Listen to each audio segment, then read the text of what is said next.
Bonsoir à tous. Merci d'être venus ce soir pour écouter Marie-Christine Bernard, qui nous vient de pas très loin, puisqu'elle nous vient du Mans, où elle est actuelle.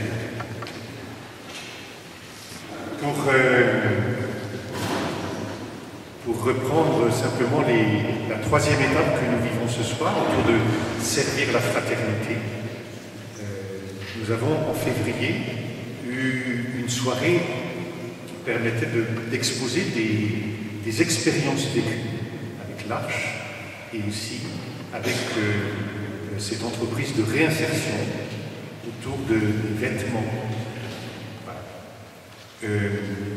Et puis la dernière fois, au mois de mars, nous avons eu Marianne de Boisredon qui nous a parlé comment on pouvait comprendre l'expression l'option préférentielle pour les pauvres en termes économiques.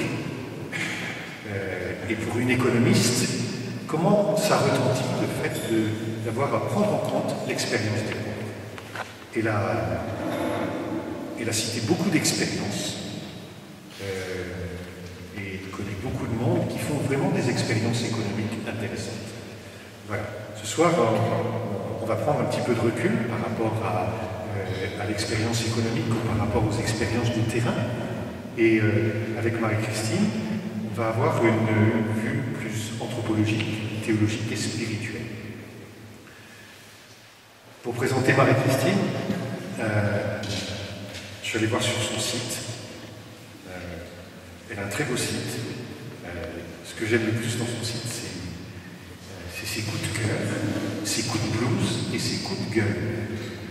Et chaque mois, suivant son humeur, suivant les événements du monde, voilà, elle a une quinzaine de lignes directes, sans langue de bois. Voilà, elle ne sait pas faire la langue de bois. Voilà.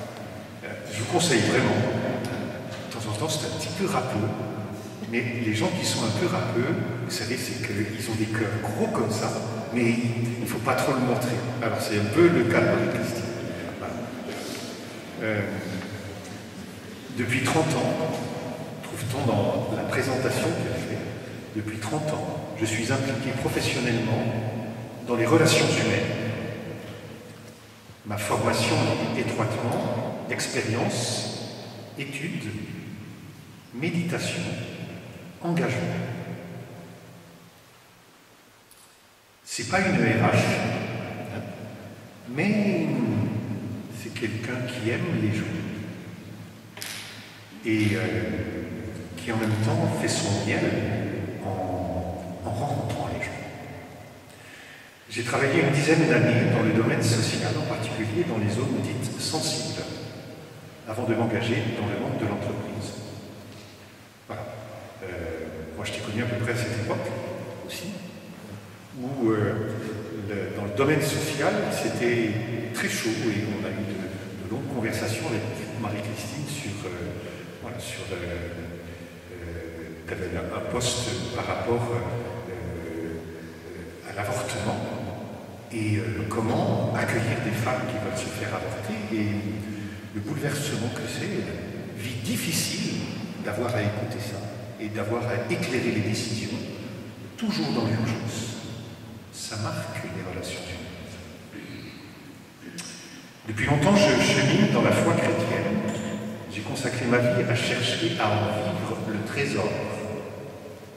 Cela exige un éveil spirituel que j'ai appris à cultiver avec soin et un travail permanent sur soi-même pour une plus grande vérité intérieure.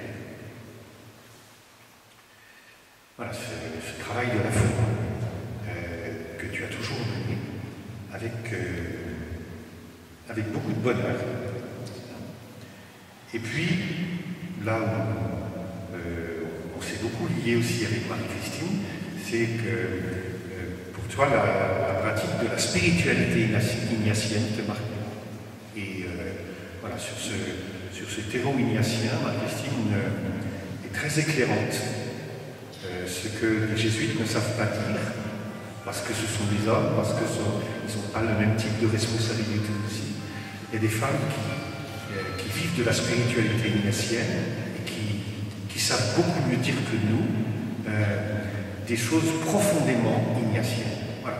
Et en ce sens-là, il y a un côté, tu es toujours un peu à la recherche, à essayer de dire le mieux possible cette façon de vivre la spiritualité. Voilà.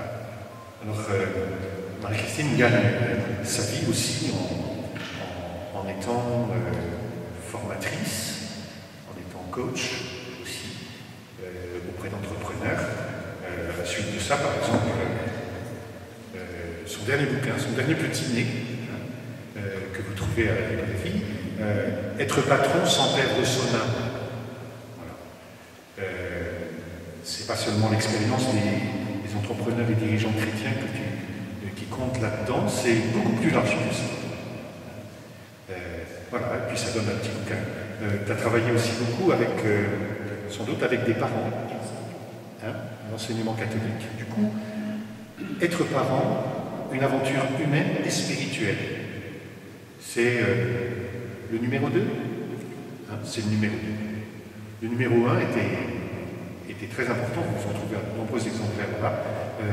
Le numéro 1 est important parce que c'est les fondamentaux de la foi chrétienne.